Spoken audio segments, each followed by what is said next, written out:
ఒక్కసారి కొమ్మూరి గోల్డ్ కి కాల్ చేయండి. తాకట్లో ఉన్న మీ బంగారాన్ని విడిపించి మార్కెట్ ప్రైస్ కి వాళ్ళు కొనుక్కుని మిగతా డబ్బులు మీకు ఇచ్చేస్తారు. నమస్తే, వెల్కమ్ టు అవర్ ఛానల్. ఈ ఏడాది చైత్రమాసంలో వస్తున్న వసంత పంచమి, శ్రీ పంచమిలలో శ్రీ పంచమి ఒక విశిష్టత ఏంటి, ఆ రోజు పూజలు ఎలా నిర్వహించవచ్చు అనే విషయంపై తెలుసుకునే ప్రయత్నం చేద్దాం. మనతో పాటు ఉన్నారు కేఎస్ఆర్ గారు. గురుగారు నమస్తే. నమస్తే అమ్మా. గురుగారు, ఈ చైత్రమాసంలో వస్తున్న వసంత పంచమి రోజునే శ్రీ పంచమి కూడా వస్తుంది.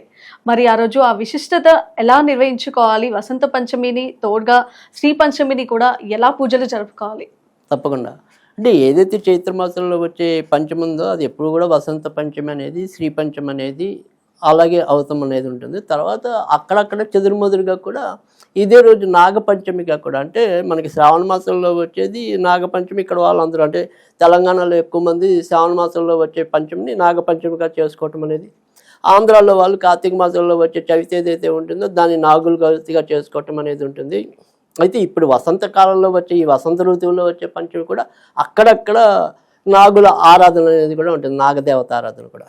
అయితే మనకి బహుళ ప్రాచుర్యంలో ఉన్నవైతే కనుక ఈ శ్రీ పంచమి అనేది ఒకటి, వసంత పంచమి అనేది ఒకటి ఎక్కువగా మనందరం తరచూ చేసుకునేది, అంటే ఎక్కువ మంది చేసుకునేది. సో ఈ శ్రీ పంచమి అనేది ఏదైతే ఉంటుందో ఇక్కడ శ్రీ అంటేనే అర్థమవుతుంది లక్ష్మీదేవి అని. కనుక ఈరోజు మనం ఏంటంటే ఇట్లా లక్ష్మిని సరస్వతి అంటే మామూలుగా మన అందరి యొక్క వాడుక భాషలో చెప్పాలంటే అత్తాకోడళ్ళు ఇద్దరిని కూడా పూజించడం అనేది ఉంటుంది ఒకే రోజుగా. మామూలుగా అయితే మనకి లక్ష్మీదేవిని సరస్వతి దేవిని అత్తాకోడలుగా మన పాతకాలం వాళ్ళు ఎక్కువ మంది పిలుస్తూ ఉండేవాళ్ళు. సో అందుకని ఆ రకంగా మరి విష్ణు యొక్క మానస పుత్రుడు బ్రహ్మ కాబట్టి, బ్రహ్మ భార్య కాబట్టి ఆవిడ కోడల కింద అనమాట. సో మొత్తానికైతే కనుక ఇద్దరిని ఒకే రోజు పూజించడం అనేది ఒక కేవలం చైత్ర మాసంలో, అది కూడా పంచమి రోజు మాత్రమే, శుక్ల పంచమి రోజు మాత్రమే అటువంటి అవకాశం ఉంది మనకి. ఇంకా మిగతా అన్ని పండుగలు అంటే దేవీశరణ నవరాత్రుల్లో కానీ ఇంకెక్కడైనా కానీ వాళ్ళిద్దరికి సపరేట్గా వేరు వేరు రోజుల్లో పూజించడం అనేది ఉంది. కానీ ఇక్కడ మాత్రం ఇద్దరిని ఒకే రోజు పూజించడం అనేది జరుగుతుంది. అయితే ఈ శ్రీ పంచమి అనేది ఎందుకు మనం చేసుకోవాలంటే కనుక ఇవాళ రోజుల్లో ప్రతి ఒక్కరికి ఎంతో కొంత ఇబ్బంది అనేది ఆర్థికపరమైనది. అంటే డబ్బు సంపాదించడం అనేది ఒక ఎత్తు అయితే కనుక దాన్ని సరైన పద్ధతిలో వినియోగించుకోవటం అనేది ఒకటి, తర్వాత వచ్చినది మిగుల్చుకోవటం అనేది ఒకటి.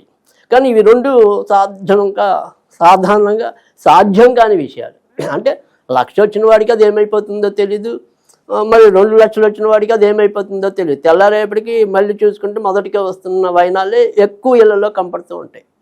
కనుక ఈ ఆర్థికంగా ఈ స్థిరంగా ఉండటం అనేది ప్రతి ఒక్కరికి కూడా కావాల్సిన పూజ.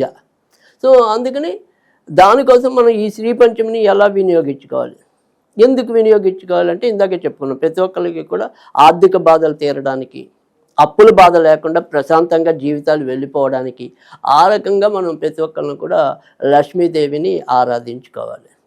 పైగా వసంత మాసం అనేది ఏంటంటే మనకి తెలుసు, ఇప్పుడు ప్రస్తుతం ఏదైతే వసంత ఋతువు వచ్చే చైత్రమాసం అనేది ఏదైతే ఉంటుందో తెలుగు మాసాలలో ఇదే మనకి మొదటిది. అంటే ఇక్కడి నుంచి మళ్ళీ చైత్రమాసం వచ్చేదాకా మనం ప్రస్తుతం సంవత్సర ఆరంభ కాలంలో ఉన్నాం.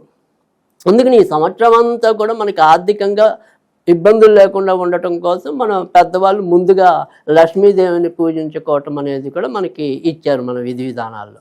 కనుక ఇక్కడ లక్ష్మీదేవిని మరి ఏ రకంగా పూజించుకోవాలి, ఈరోజు 9 ఒత్తులు వేసి నేతితో దీపం పెట్టాలి. అది కూడా ఆవు నెయ్యి అయితే కనుక మరింత శ్రేష్టము. తర్వాత మీ ఇంట్లో కనుక ఒకవేళ తులసి కోట కనుక ఉంటే ఈరోజు తులసి కోట దగ్గర కూడా 3 ఒత్తులు వేసి, అంటే కుందులు ఎన్నైనా ఉండొచ్చు, ఒత్తులు మాత్రం 3 ఒత్తులేమో తులసి కోట దగ్గర, 9 ఒత్తులు మన ఇంట్లో దేవుడి దగ్గర. ఈ రకంగా అంటే మొత్తం మీద 12 ఒత్తులు వస్తాయి.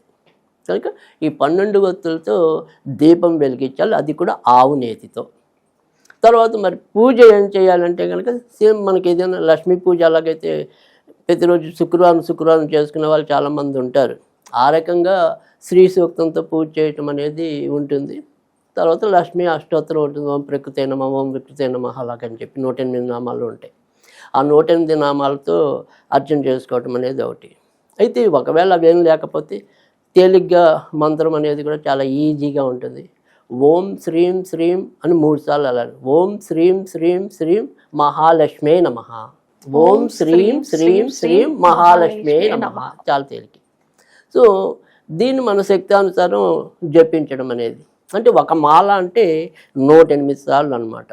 అర్ధమాల అంటే 54, పావుమాల అంటే 27. సో అది వాళ్ళ తీరిక ఓపిక, ఆ రకంగా చదువుకోవటం అనేది అది. మరి లక్ష్మీదేవికి ఈవిడికైనా సరే అన్నపరవాన్నం కానీ కలకండ కానీ చాలా మంచిది. ఈ రెండిట్లో ఏదున్నా పర్వాలా. అయితే అన్నపరవాన్నం లక్ష్మీదేవికి పెట్టేప్పుడు మాత్రం ఖచ్చితంగా సుగంధ ద్రవ్యాల్లో ఏదో ఒకటి వేయాలి. యాలకులు కానీ లవంగాలు కానీ ఇలా ఏదైనా సరే సుగంధ ద్రవ్యాలు అయితే తప్పనిసరిగా ఉండాలి.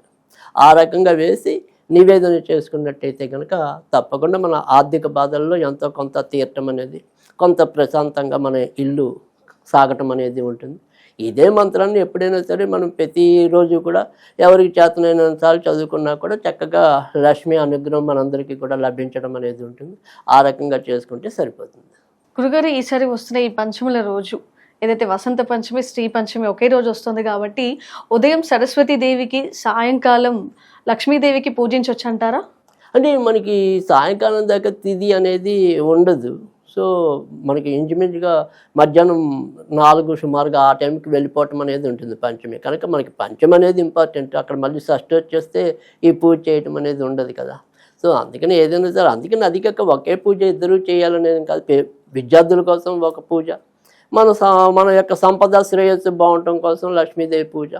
సరే మీరన్నట్టు పోనీ మా తల్లిదండ్రులు ఇద్దరు కూడా పిల్లల కోసం సరస్వతి పూజ లేదా లక్ష్మీదేవి కోసం వాళ్ళ పూజ అనుకున్న గంట వ్యవధిలో 2 అయిపోతాయి. ఓకే, ఉదయాన్నే 2 చేసుకోవచ్చు. 2 కూడా గంట, మహా అయితే గంట మించి పట్టు ఒక్కొక్కటి. సో ఒక 7 నుంచి 9 దాకా కూర్చున్నా కూడా 2 గంటల్లో మొత్తం అయిపోతాయి. సో అందుకని అంత మళ్ళీ మధ్యాహ్నం అంటే మనకి మళ్ళీ తిథి తేడా వచ్చేస్తుంది. సో అందుకని ఆ రకంగా చేసుకుంటే మంచిది. ఇప్పుడు విద్యార్థులు మొత్తానికి ఉదయాన్నే వసంత పంచమి యొక్క విశిష్టత అంటే సరస్వతి దేవికి పూజించడం, ముఖ్యంగా విద్యార్థులు ఎవరైతే ఉన్నారో వారి చదువు కోసం, విద్య కోసం వాళ్ళు పూజించవచ్చు అంటారు. తప్పకుండా. ఓకే, అలాగే మన సరస్వతి దేవికి, లక్ష్మీదేవికి అన్నారు. లక్ష్మీదేవికి కూడా వ్యాపార పరంగా కానీ ఆర్థికంగా కానీ ఎవరికైతే ఇబ్బందులు ఉన్నాయో వారు గనక ఏదైతే గురుగారు చెప్పిన స్తోత్రం ఉందో ఆ ఒక స్తోత్రాన్ని 108 సార్లు అన్నారు కదా గురుగారు. వాళ్ళ ఓపిక 108 లేదా 54, 27 విన్నారు కదా. సో ఇలా ఈ స్తోత్రాన్ని కనుక మనము అక్కడ తీసుకొని 108 సార్లు కానీ పూర్తి చేస్తే మనం అనుకున్నది అని కాదు, ఆ రోజు ఒక పంచమి నాడు ఇది ఒక స్తోత్రాన్ని మనం నిర్వహించుకొని పూజిస్తే మాత్రం చాలా మంచి జరిగే అవకాశాలు చాలా ఉన్నాయని గురుగారు చెప్తున్నారు. మరో ఎపిసోడ్లో మళ్ళీ కలుసుకుందాం. అంతవరకు సెలవు.